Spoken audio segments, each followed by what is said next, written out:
The promise under alien stars, the night sky over. 0U4 was unlike anything a human could see on Earth. The stars were brighter, almost alive, and the giant twin moons cast silver-blue light over the alien city. 10-year-old Ethan Hayes stood on a balcony, holding a glowing candy he had bought from a street vendor. His parents were busy talking with other explorers at the Royal Festival. Leaving him free to wander, the city smelled of sweet spices and strange flowers. Alien music drifted through the air, deep drums, soft chimes, and voices singing in a language he didn't understand. Lanterns floated up into the sky like little suns, each carrying a wish written on thin crystal paper. Ethan stared in wonder. Walking farther than he should have, down a quieter street, away from the festival crowd, he saw her. She was about his age, sitting alone on the edge of a glowing fountain. Her skin was a pale silver, her eyes a deep violet, and her long hair shimmered like strands of starlight. A delicate crystal crown rested on her head. But she didn't look happy. Ethan approached slowly. "Hi, are you okay?" he asked. She looked up, startled. "Are you human?" she said softly, as if it were a rare thing to see. He nodded. "I'm Ethan. What's your name?" She hesitated. "Lyara." Then she added, almost like a warning, "I'm not supposed to talk to outsiders." Outsiders. Ethan frowned. She gestured toward the grand palace, visible in the distance. "My family. They don't allow me to have friends from other worlds. They say it's dangerous. They say it's forbidden." Ethan tilted his head. "That sounds lonely." Lips curved in a small, sad smile. "It is." For a few minutes, they sat quietly, listening to the water of the fountain. Then Ethan asked, "So, why are you here alone? Don't you have to be at the festival?" "I don't like it," she admitted. "The smiles there aren't real. Everyone just wants something from my family." He didn't fully understand, but he knew she looked like someone who needed a real friend. "Then maybe," he said carefully, "I can be your friend." She blinked in surprise. "You'd get in trouble?" He grinned. "Worth it." That made her laugh a soft, musical sound. For the first time, her eyes lit up. They talked for a long time. She told him about the glowing forest where she liked to hide, about the giant winged creatures that flew over the mountains, and about the ocean that glowed at night. He told her about Earth's blue skies, about snow and hot chocolate, and about climbing trees in the summer. Then, as the night deepened, Ethan looked at her and said something without thinking, something that would stay in his heart for years. "One day, I'll come back and marry you." Lyra's violet eyes widened. "Marry me," he shrugged. "Why not? You're my friend. And friends keep their promises." She tried to look serious, but a blush tinted her silver cheeks. "Humans are strange, maybe," he said with a smile. "But I'm serious." She studied him for a long moment. Then, as if sealing the promise, she took off a small crystal pendant from around her neck. It was shaped like a star and glowed faintly in the moonlight. "Keep this," she said, "so you won't forget me." Ethan took it carefully, feeling its gentle warmth. "I'll never forget," he promised. The distant sound of voices made Lyara tense. A tall alien guard appeared at the end of the street, calling her name. Her face changed back to the sad, careful expression she had when he first saw her. "I have to go," she whispered. She started walking away, but glanced back one last time. "Goodbye, Ethan." And just like that, she was gone. The next morning, chaos broke out in the city. Ethan's parents rushed to pack their things. He overheard them whispering about political trouble, about danger, about getting off the planet immediately. Within an hour, they were aboard their ship, leaving ZI-4 behind. Ethan sat by the window, clutching the glowing crystal pendant in his fist, watching the alien world shrink into the distance. He didn't know when or how he would see Liara again. But in his heart, the promise burned like the alien stars. Above her world, years would pass. He would grow up, travel through dozens of star systems, and face dangers he could never have imagined as a boy. But he never took off the pendant, never forgot the silver-skinned girl with starlight hair, and never broke the promise he made under alien stars. A man on a mission. 15 years had passed since Ethan Hayes had last seen Liara. He was no longer the curious boy wandering alien streets. Now, he was a starship pilot, moving from one corner of the galaxy to another, hauling cargo, fixing ships, and surviving on the edge of law and chaos. Yet one thing never changed: the crystal pendant around his neck. It had grown faint with age, but still glowed softly like a memory that refused to fade. Every time he touched it, he saw her face again, silver skin, violet eyes, and that shy smile under alien moonlight. He told himself it was just a childhood memory. A promise made between two kids who didn't know what life meant, but deep inside, Ethan knew it wasn't just a game. It was the only promise he'd never broken. One night, on a dusty space station at the edge of neutral sector, Ethan sat in a dim cantina, sipping bitter alien brew. The air smelled of engine oil, stale smoke, and the faint metallic temps of recycled oxygen. He was half listening to the hum of conversations when a traitor at the next table spoke a name that froze him. Princess Liara of Zero 4. The alien said, his voice low and serious. The royal wedding is in 10 cycles. She will be married to Warlord Kale of the Iron Moons. Ethan's glass stopped halfway to his lips. The traitor continued. It's political. The warlord will protect Zero 4 from the outer clans, but... He lowered his voice even more. They say the princess doesn't want this marriage. Ethan's chest tightened. He didn't need to hear more. The pendant around his neck felt suddenly heavy, almost burning against his skin. Without finishing his drink, he stood, tossed some credits on the table, and walked out. His ship, the Starling, sat in Dock 7, old but still fast enough to outrun most trouble. He knew what he had to do. The journey to Zero 4 was not simple. That part of space was crawling with patrols, mercenary raiders, and the warlords. Fleets. No outsider was allowed near the planet without permission from the royal family or the Iron Moon forces. But Ethan had spent years navigating dangerous places. He had contacts, friends in low places, and enough skill to sneak through blockades in a shadowy repair bay on a mining colony. He met with an old friend, a grizzled alien smuggler named Drav. "You want to go there?" Drav's tentacled mouth twisted in disbelief. "Ethan, they'll shoot you out of the sky before you're even in orbit." "I have to try," Ethan said simply. Drav studied him for a long moment, then grunted. "Still wearing that pendant, huh?" "I should've known. You're not going for cargo. You're going for her." Ethan didn't deny it. 3 days later, the Starling slipped out of the mining docks under a false merchant code. Ethan sat in the pilot's chair, hands steady on the controls, eyes fixed on the swirling blue and white clouds of hyperspace.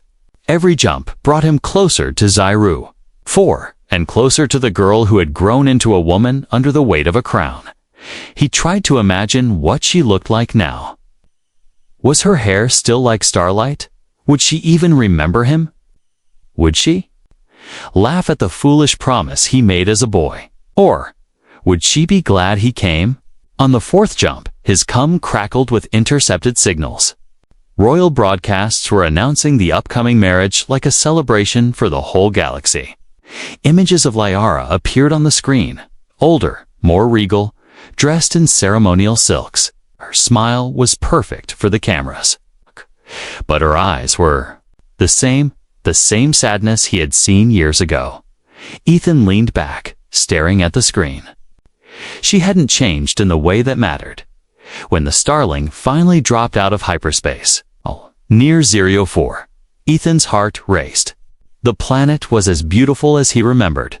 Silver seas, glowing forests, and twin moons hanging over the horizon. But now, the space around it bristled with warships. Their black hulls marked with the red insignia of the iron moons. This is restricted space. A cold voice barked over the comm. Identify yourself. Ethan switched to his false merchant ID. Trader Elias Vorn, here to deliver rare mining crystals for the royal celebration. There was a long pause. Then the voice replied, proceed to docking bay 14. Inspection required. Ethan allowed himself a thin smile. Step 1, complete. The docking bay was guarded by soldiers in dark armor, their weapons heavy and sharp-looking. He kept his head down, letting them scan the fake crates in his cargo hold. They didn't care much for the cargo. They cared about who was coming and going. As Ethan walked through the city streets toward the market, he saw banners with Lyra's face hanging from every building. Crowds bustled with excitement, merchants shouting about wedding souvenirs. But Ethan noticed something else. The people weren't truly celebrating. There was tension in their movements, worry in their eyes. By nightfall, he had found an inn where he could rent a small room. From the window, he could see the glowing palace towers in the distance. That was where she was surrounded by guards, politics, Kay, and the man she was being forced to marry. He sat on the edge of the bed, turning the pendant in his fingers. I'm here, Liara, he whispered to himself, and I'm not leaving. Without you? But just as he was about to plan his next move, there was a knock at the door. When he opened it, a tall alien guard stood there, the kind who worked directly for the palace. Ethan's hand went toward the blaster on his belt. The guard looked at him, then spoke in a low voice. She's been waiting for you. The forbidden? Planet. The words hung in the air like a silent explosion. She's been waiting for you. Ethan stared at the guard, his hand still resting near his blaster. This could be a trap. It should be a trap. No princess on a heavily guarded planet would risk sending someone to a stranger's room. Yet the guard's eyes were calm. There was no threat in his voice, only urgency. Follow me, the guard said quietly. No. Questions. Ethan hesitated for a heartbeat, then nodded. He grabbed his small satchel, slipped the crystal pendant under his shirt, again stepped into the dimly lit corridor. The streets outside were quieter than during the day. The wedding banners fluttered in the cool night breeze, lit by soft blue street lamps. Shadows pooled between buildings, and the scent of distant flowers drifted from the gardens. The guard led him through narrow alleys, avoiding main roads where other soldiers patrolled. Ethan noticed they were heading uphill toward the palace. You're taking a risk, Ethan murmured as they turned another corner. More than you know, the guard replied without looking back. The palace gates loomed ahead. Tall as a skyscraper, carved from silverstone and guarded by towering statues of ancient warriors. But the guard didn't go to the gates. Instead, he led Ethan to a smaller entrance half hidden behind a wall of flowering vines. A panel in the wall slid open after the guard tapped a sequence on a small device. Inside was a dark tunnel, cool and smelling faintly of earth and old stone. Stay close, the guard ordered. The princess trusts you, but others would have you executed if they found you here. Ethan followed, his boots echoing softly. On the stone floor, the tunnel sloped downward before curving up again, leading them beneath the palace grounds. At last, they emerged into a small chamber lit by glowing crystals embedded in the walls. And there she was, Lyra. She stood near the far wall, dressed not in royal silks, but in a simple robe the color of midnight. Her silver hair shimmered in the light, and her violet eyes locked onto his as if the years between them had never existed. For a moment, neither of them spoke. Then she stepped forward, a faint smile tugging at her lips. You came. Ethan's throat tightened. You remembered me. I never forgot, she said softly. Not the boy with the strange eyes who promised to marry me under the moons. They were close now, close enough for Ethan to see the faint scar near her temple, the tiredness beneath her beauty. You sent the guard? He asked. She nodded. Ah, I couldn't let you wander the city alone. Ah, my future husband's spies are everywhere. The way she said future husband made her voice crack just slightly. I heard about the wedding, Ethan said, his voice hardening. I came to stop it. Okay, her eyes searched his. Okay, can't stop it, Ethan. It's already sealed in treaty. My marriage to Warlord Kale means peace for my people. Without it, they will burn our cities. Ethan shook his head. And what about you? Do you want this? Her lips trembled. She didn't answer. That was answer enough. They sat on a stone bench, speaking in low voices. Ayara told him of the years after he left, how the political tensions grew, how her father died, and how she became the only heir to the throne. She spoke of endless council meetings, diplomatic visits, and the constant weight of duty. And now, she said bitterly, I am to be given away like a prize in exchange for protection. My choice doesn't matter. Ethan took the pendant from under his shirt and held it between them. It mattered once, he said. It still matters to me. Her eyes softened, but before she could speak, heavy footsteps echoed from the tunnel entrance. The guard stiffened, his hand going to his weapon. Ethan rose, muscles tense. From the shadows stepped a massive figure clad in black and crimson armor. His face was scarred, his eyes like burning coals. Warlord Kale. Well, Kale said, in a deep, cold voice. The rumors were true. My little bride has been meeting with a human. Liara stepped forward. Kale, leave him. Kale's voice cut through hers. No, he will learn his place. He turned to the guard. Arrest him. The guard hesitated, glancing at Liara. She shook her head urgently, but Kale's glare was like a blade. 2 more soldiers entered behind him, weapons drawn. Ethan's mind raced. Running now would mean losing her forever. Staying meant capture. Maybe worse, Kale smirked. You think you can steal a princess from me, human? You'll be nothing but a forgotten stain in the dungeon by morning. Ethan's jaw tightened. You're wrong. She's not yours to take. Kale stepped closer, towering over him. And who will stop me? You. The tension in the room was thick enough to choke on. Lyra's eyes were wide, her hands clenched, at her sides. Before Kale could move, a loud alarm sounded somewhere above them, a deep, echoing chime that shook the walls. Kale snarled, glancing toward the tunnel. The guard took the chance to step between Ethan and the soldiers. This isn't over. Kale growled, pointing a clawed finger at Ethan. Enjoy your last night of freedom, human. He turned and stormed out, his soldiers following. The guard exhaled slowly, lowering his weapon. Liara grabbed Ethan's hand. We don't have much time. That alarm means the palace gates are closing for the night.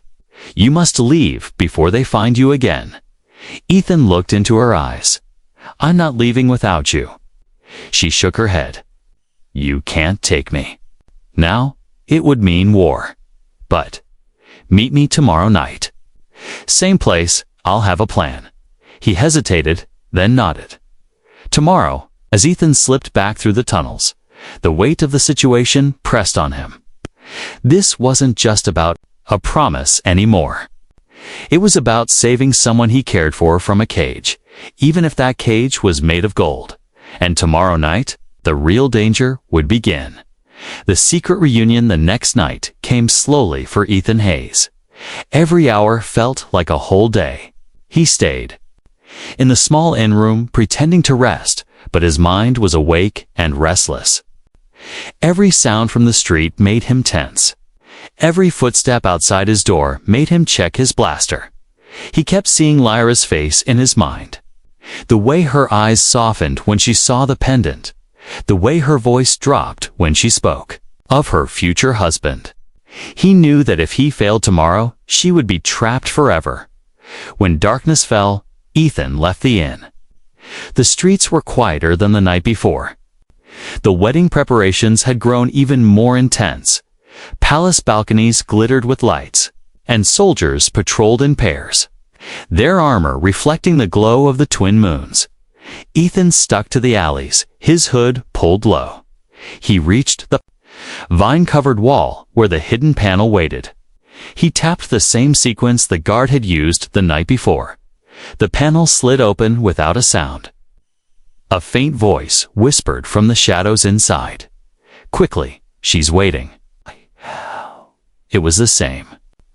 Guard, the one who had risked his position to bring Ethan in. Without a word, Ethan followed him through the cool damp tunnel. When they stepped into the crystal-lit chamber, Lyra was already there. This time she wasn't alone. 2 maids stood near the wall, watching nervously. The moment Lyra saw him, she crossed the space between them. "You came," she breathed. "I said I would," Ethan replied. For a few seconds, they just stood there, as if the rest of the world didn't exist. The faint light from the walls made her hair glow like silver fire. She gestured for the maids to leave. The guard followed them out, leaving the 2 of them alone. "Ethan," she began, her voice low and urgent, "I don't have much time. The palace is preparing for a final ceremony tomorrow before the wedding. After that, I'll be watched every second." "Then we leave tonight," he said instantly. She shook her head. "We can't. If you take me now, it will mean open war. Between my people and the Iron Moons, thousands could die." Ethan clenched his fists. "So what's the plan?" She hesitated, then stepped closer. "I have a way to escape without starting a war. But it means trusting someone I've never fully trusted before." "Who?" "My uncle. He's against the marriage, but he's also part of the royal council. If he helps, I can leave as part of a diplomatic mission, and you can take me away once we're off-world." Ethan frowned. "And if he betrays you?" Her eyes didn't waver. "Then I'll be back where I started. But I'm willing to take that risk." They sat on the bench again, but this time much closer. Ethan took the pendant from under his shirt and placed it in her palm. "It's yours. I was only keeping it safe." She looked at it, her eyes shining. "You kept it all these years." "I told you," he said with a faint smile. "Friends keep promises." Her fingers closed around the pendant, and for a moment the heavy walls of the palace seemed to disappear. They weren't a princess and a trespasser anymore. They were just 2 people under the same stars again. The sound of heavy footsteps echoed from the tunnel. Ethan rose instantly, his hand on his blaster. The guard reappeared, his face tense. "They're searching the lower chambers. We have to move you out now." Lyra grabbed Ethan's arm. "Come to the North Garden tomorrow at first moonrise. That's when I'll meet my uncle. If he agrees, we'll leave then. If not," Ski trailed off. "I'll be there," Ethan promised. The guard urged him toward the tunnel, but Lyra suddenly pulled him back for one last whisper. "Ethan, no matter what happens, I'm glad you came." Ethan was halfway through the tunnel when the sound of armored boots grew louder from the other side. The guard cursed under his breath. "They're coming from both ends. Move!" They ran, their footsteps echoing in the narrow space. At one point, the tunnel split, and the guard shoved Ethan down the left path. "Go to the old gate. It will take you outside the city walls. I'll hold them off. You'll be caught." Ethan protested. The guard's eyes hardened. "Better me than the princess. Go!" Ethan sprinted down the path. The air grew colder as he neared the end. Finally, he emerged into the night, far outside the city lights. The old gate was half buried in vines, and beyond it lay a dark forest. He slipped into the shadows of the trees, the sound of distant shouting fading behind him. When he finally stopped to catch his breath, he looked up through the branches at the twin moons. Somewhere in that shining palace, Liara was risking everything for a chance at freedom. Tomorrow night, everything would either fall into place or fall apart forever. But as he made his way back toward the city from the forest's edge, he didn't notice the shadowy figure watching him from a nearby ridge. The figure touched a communicator and whispered, "The human is real. Tell Warlord Kale, he's coming for her." Love against power. The next evening, the city felt different. The streets were quieter, but not peaceful. The silence carried a heavy tension, like the air before a storm. Ethan kept to the shadows, moving toward the north garden of the palace. The plan was simple in words, but dangerous in reality. Meet Liara, convince her uncle to help, and leave without starting a war. But deep down, Ethan knew nothing on this planet would ever go smoothly. The garden wall was covered in flowering vines that glowed faintly under the twin moons. A narrow gate stood half open, and a familiar figure stepped through Liara, her silver hair falling loose over a dark cloak. "You made it," she whispered. "I said I would." Ethan replied, scanning the area for guards. "Where's your uncle?" She glanced toward a shadowed path lined with crystal lanterns. "He's waiting in the old pavilion. But we must hurry. Kale has tightened security." They walked quickly down the path, their footsteps muffled by soft grass. The garden was quiet, except for the faint chirping of alien night insects. Ethan felt the weight of every second. The pavilion was a circular structure made of white stone with an open roof that revealed the starry sky. An older alien man stood at its center, tall and regal, with streaks of silver in his hair. His robes marked him as someone of high status, royal council, just as Liara had said. Uncle, Liara greeted, her voice respectful but urgent. "This is Ethan. He's the one I told you about." The man studied Ethan with piercing violet eyes. "A human? From all those years ago?" "Yes," Ethan said evenly. "And I'm here to help her leave before Kale takes her." The uncle's gaze sharpened. "If I help you, I risk the wrath of the Iron Moons. My position, my life, would be forfeit. And if you don't help," Ethan said, "you'll watch your niece be chained to a man she hates, and your world will lose its soul." There was a long pause. The uncle looked at Liara, then sighed. "There is a way. I can assign her as an envoy to the outer colonies. It will give her a reason to leave the planet, but once she's gone, she must disappear completely. If Kale suspects she's with you, he will hunt you both." Liara nodded. "We understand." The uncle's voice dropped. "We meet at the East Spaceport tomorrow before dawn. I will provide documents. Be ready." Before Ethan could thank him, the sound of boots thundered along the garden path. The uncle's eyes widened. "Go, now." But it was too late. From the shadows emerged a line of armored soldiers, and at their head, Warlord Kale. His crimson armor gleamed under the moonlight, his eyes burning with fury. "Well, well," Kale's voice was like ice. "The human pest returns to my bride's side." Liara stepped forward, her cloak falling away. "Kale, listen." "No." Kale roared, his voice echoing across the garden. "You dare sneak behind my back, meet in secret, and plot with him. You shame me before my soldiers." Kale drew a long, curved blade from his side. "You should have stayed in whatever gutter you came from, human." Ethan's hand went to his blaster, but Liara suddenly stepped between them. "If you hurt him," she said firmly, "you will never have me.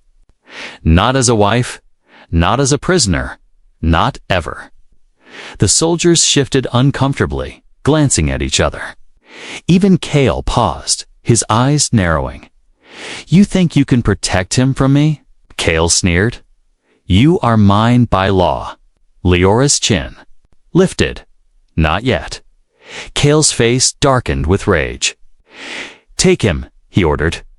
The soldiers moved forward, weapons raised. Ethan stepped in front of Liara, blaster ready. You'll have to go through me. The garden exploded into chaos. Blaster bolts lit the night as Ethan fired, dropping 2 soldiers before they could reach him. Another swung a blade, but Ethan ducked, striking him with the butt of his weapon. Lyra's uncle pulled her back toward the pavilion. Go, both of you. He shouted. Cale charged at Ethan, swinging his blade in a deadly arc. Ethan barely blocked it with his forearm guard, the impact numbing his arm. You're fast for a human, Cale growled. But not fast enough. Ethan's eyes locked on Liara, her fear, her determination. Adrenaline surged through him. He sidestepped Cale's next strike, slammed a shoulder into him, and grabbed Leora's hand. They sprinted toward the far side of the garden. The uncle threw a small smoke device on the ground, filling the air with thick, shimmering mist. Shouts and curses rang out behind them. Through the haze, Ethan spotted a narrow servant's gate in the garden wall. They pushed through it, stumbling. Into a dark service road, they didn't stop running until they reached the edge of the market district. Liara leaned against a wall, breathing hard. That was too close, she whispered. Ethan glanced around. He's not going to stop now. Tomorrow might be our only chance. Liara met his eyes, her voice low but fierce. Then we make it count. Somewhere in the distance, the sound of Cale's soldiers echoed through the streets. The city was no longer just a place of memories. It had become a battlefield. But Ethan knew one thing. He wasn't leaving without her. The great escape before dawn. The city of 04 was quiet. Most citizens were still asleep, unaware that a storm was coming. The eastern horizon glowed faintly as the first moon began to set. Ethan waited in the shadow of an old storage building near the east spaceport. His ship, the Starling, was hidden in Dock 17. Disguised under a false cargo ID, he kept scanning the street. One hand on his blaster, the other clutching the small bag of supplies he'd prepared for Liara. Every minute felt longer than the last. Finally, he saw movement. Liara appeared at the end of the street, her cloak pulled tight, her head low. Beside her walked her uncle, carrying a sealed case, the documents she would need to leave the planet without raising suspicion. You're late, Ethan said as they reached him. Lyra's uncle gave a grim look. We were stopped by Cale's men twice. They're tightening the city gates. We don't have much time. Ethan nodded. Then we move now. The east spaceport was massive rows of landing pads, towering fuel towers, and cargo haulers loading goods for off-world trade. Morning workers moved about, but there were far more soldiers than usual. Banners for the royal wedding hung from the walls, fluttering in the cold air. They approached a security checkpoint where Ethan's false ID would be tested. The guard scanned the documents, his eyes lingering on Leora's hooded figure. What's her business? He asked suspiciously. Envoy to the outer colonies, the uncle said smoothly. Official council order. Check the seal. The guard hesitated, then scanned again. The royal seal flashed on the screen. He waved them through. Ethan exhaled slowly as they walked into the main hangar. One step closer. They were halfway to Dock 17 when the alarm sounded. A sharp, metallic wail echoed through the spaceport, followed by a deep voice over the loudspeakers. Attention. The princess is attempting to leave the city. Seal all exits. Detain all suspects. Ethan's blood went cold. He spun toward Leora's uncle. They know. The uncle's face was tight. Go. Get her out. From across the hangar, armored soldiers poured in, led by none other than Warlord Cale himself.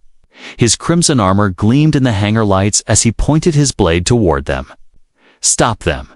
he roared. Ethan grabbed Liara's hand and sprinted toward Dock 17.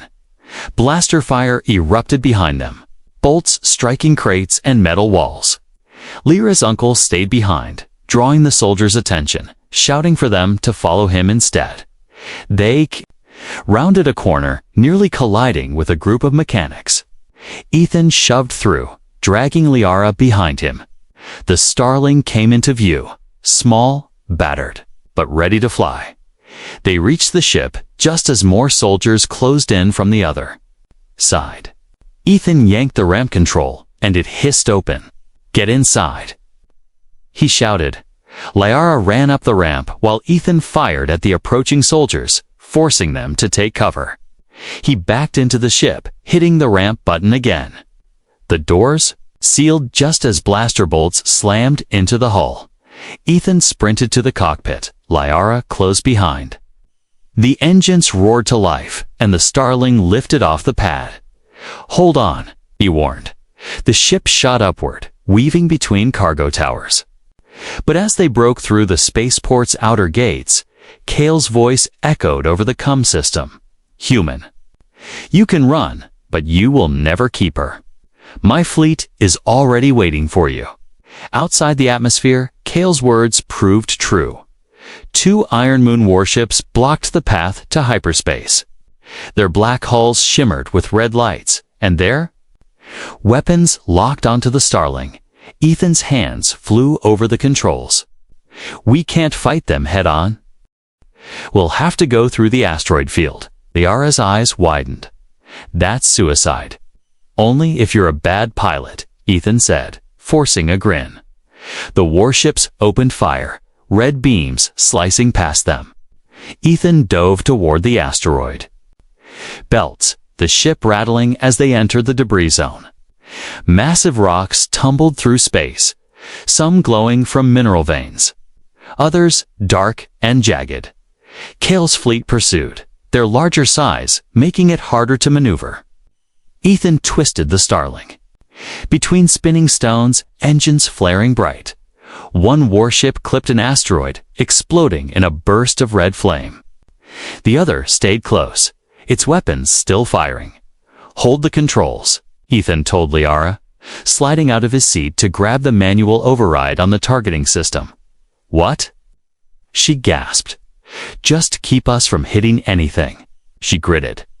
Her teeth and held the yoke steady, while Ethan aimed at a large rock ahead. He fired the ship's last torpedo, striking the asteroid and breaking it into hundreds of smaller pieces. The debris slammed into the pursuing warship, tearing through its shields and forcing it to fall back. They burst out of the asteroid field, the hyperspace beacon glowing ahead. Ethan jumped back into the pilot's seat, pulling the lever. The stars stretched into long lines, and the Starling leaped into hyperspace. Only then did Ethan allow himself to breathe. Liara sat in the co-pilot seat, still gripping the controls, her chest rising and falling rapidly. "We're safe?" she asked. "For now," Ethan said, "but Kale won't stop. He'll chase us across the galaxy if he has to." Liara looked at him, her voice softer now. "Then we'll have to make sure he never catches us." The blue glow of hyperspace washed over them as the Starling sped into the unknown, carrying a promise made under alien stars. Now more alive than ever. The wedding that never happened, hyperspace, shimmered around them like an endless ocean of light. For hours, neither Ethan nor Liara spoke much. They were both catching their breath, letting the rush of escape fade into a heavy silence. But even in safety, the danger still lingered. Ethan knew Warlord Kale wouldn't give up. Men like him didn't just accept defeat, they hunted it down until it was erased. Finally, Ethan broke the silence. "We need somewhere Kale can't follow. Somewhere neutral. Somewhere far from his reach." Liara nodded slowly. "There's a world called Orin 5. It's small, quiet. My mother once took me there as a child. No one from 0IA4 ever goes there anymore. Then that's our destination, Ethan said, adjusting the course. But just as he set the coordinates, the ship's console beeped sharply. An incoming transmission. No signal ID, just static. Then a deep, familiar voice. Running again, human. Kale's voice filled the cockpit. You may have escaped my ships, but you can't outrun my oath. She is mine, and I will come. For her, Ethan's jaw tightened, but he didn't respond. Liara reached forward and cut the transmission. Let him talk to the empty stars, she said quietly. They arrived at Orin 5 2 days later. It was a peaceful world, wrapped in green forests and silver rivers. With only a few small settlements scattered across its surface, the Starling landed near a quiet village on the edge of a shimmering lake, for the first time in years. Liara breathed without feeling a crown pressing on her head. The villagers welcomed them warmly, offering a small house near the lake. Here, she could walk in the sun without guards, without duties, without Kale. But peace never lasted long. On the third night, Ethan woke to the faint hum of a ship engine in the distance. He stepped outside, scanning the dark sky, and saw it. A single black vessel descending toward the forest on the far side of the lake. Kale had found them. Ethan rushed inside. Liara, we have to move. Now? Her eyes widened, but she didn't panic. Instead, she grabbed a small satchel and followed him to the Starling. They powered up the ship.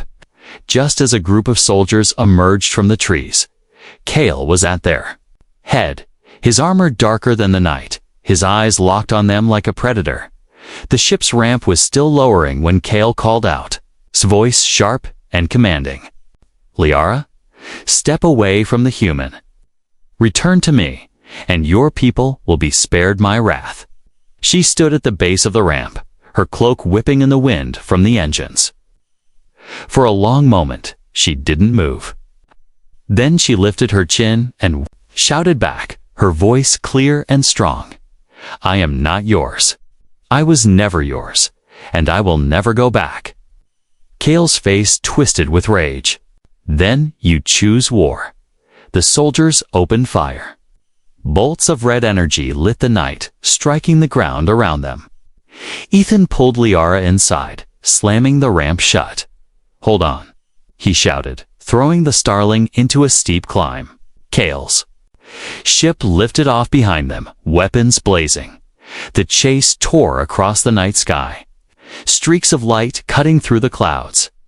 Ethan pushed the engines to their limit, weaving between rocky spires and plunging low over the forests to break Kale's target lock. But Kale was relentless. His voice came over the come again, cold and certain. You can't hide from me. I will take her, even if I have to destroy you first. Ethan's hands tightened on the controls. You'll have to catch us first. Spotting a narrow canyon ahead, Ethan dove into it, the walls rushing past on either side. Kale's larger ship followed, scraping against the rock but still pursuing as they neared the end of the canyon. Ethan fired 2 decoy flares. Kale's targeting system locked onto the flares instead of the Starling. Giving Ethan the opening he needed, he pulled up sharply, breaking out into the open sky, while Kale's ship overshot and slammed into a canyon wall with a deafening explosion. The Starling climbed higher and higher until the sky turned black and the stars returned. Liara sank into the co-pilot seat, her hands trembling slightly. It's over, isn't it? Ethan glanced at the sensors. For now. He's not walking away from that crash anytime soon. She looked at him, her eyes softening. You didn't just save me, Ethan. You saved my freedom, my life. He smiled faintly. I told you I'd keep my promise. Weeks later, on Orin 5. The village gathered by the lake. There was no crown, no palace, no politics, just friends, laughter, and a quiet ceremony under the stars. Ethan and Liara stood side by side, hands joined as they made a new promise. This time, it wasn't under the shadow of danger. It was the start of a life they had both chosen together. And so, the wedding that Cale had planned never happened.